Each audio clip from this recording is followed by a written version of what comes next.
Dah kalamal, selamat datang di kanal YouTube Prodi Belanda Fakultas Ilmu Pengetahuan Budaya Universitas Indonesia.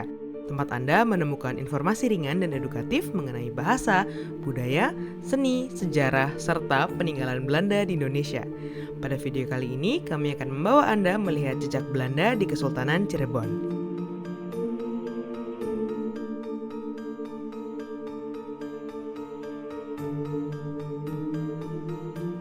Cirebon terletak di bagian timur Provinsi Jawa Barat dan berbatasan langsung dengan Jawa Tengah. Dengan jarak tempuh sekitar 210 km dari Jakarta, Cirebon siap menyuguhkan kekhasan budayanya.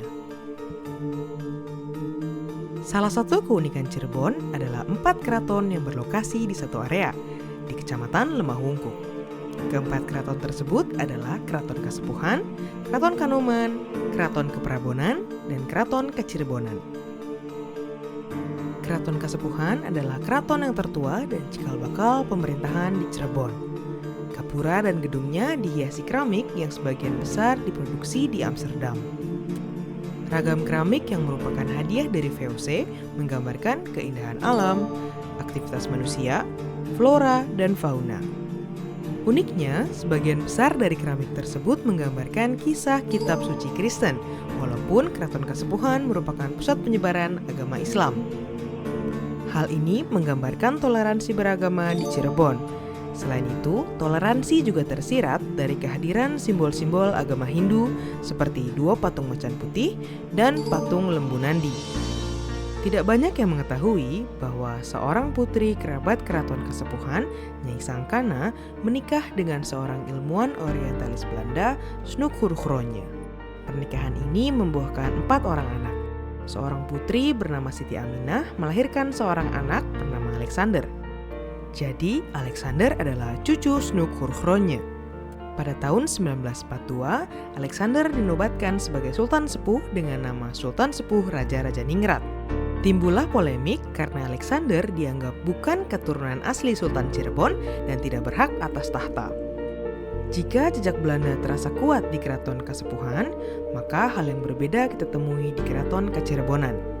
Kompleks Keraton Kacirebonan berada sekitar 1 km sebelah barat daya dari Kasepuhan. Dibandingkan dengan keraton lainnya, Keraton Kacirebonan adalah yang termuda dan terkecil. Sejarah dibangunnya Keraton Kacirebonan tak lepas dari peperangan melawan Belanda. Tahun 1670, Belanda mulai mencampuri kedaulatan Keraton Kanoman. Hal ini ditentang oleh putra mahkota Kanoman, Pangeran Muhammad Khairuddin. Peperangan melawan kolonial Belanda berlangsung sekitar 5 tahun. Namun pada tahun 1696, Pangeran Muhammad Khairuddin berhasil dikalahkan dan diasingkan ke Ambon, Maluku. Pengasingan ini menimbulkan kekosongan tahta pemerintahan. Hal ini dimanfaatkan oleh pemerintah Belanda secara sepihak dengan mengangkat Pangeran Imamuddin yang pro-kolonial sebagai Sultan Kanoman yang kelima. Namun, pengukuhan ini tidak direstui rakyat Cirebon dan menyulut peperangan semakin hebat. Pada akhirnya, Pangeran Muhammad Khairuddin dipulangkan untuk meredam amarah rakyat Cirebon.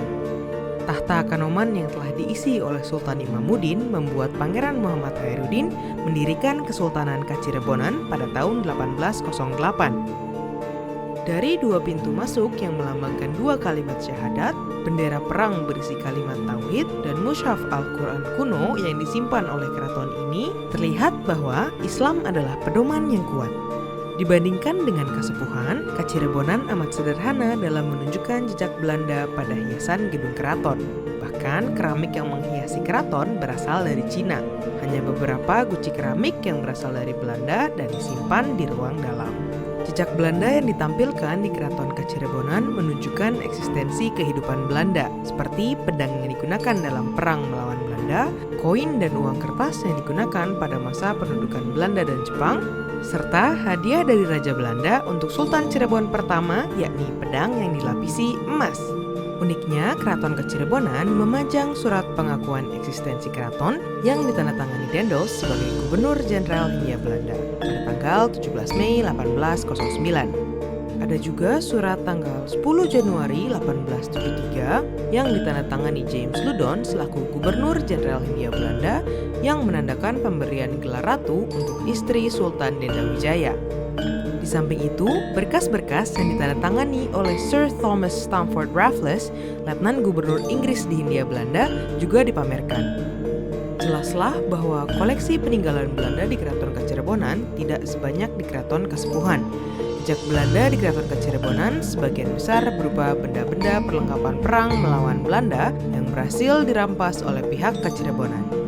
Kini tidak ada lagi peperangan dan perebutan kekuasaan, tidak ada lagi intrik untuk saling merebut dan menjatuhkan.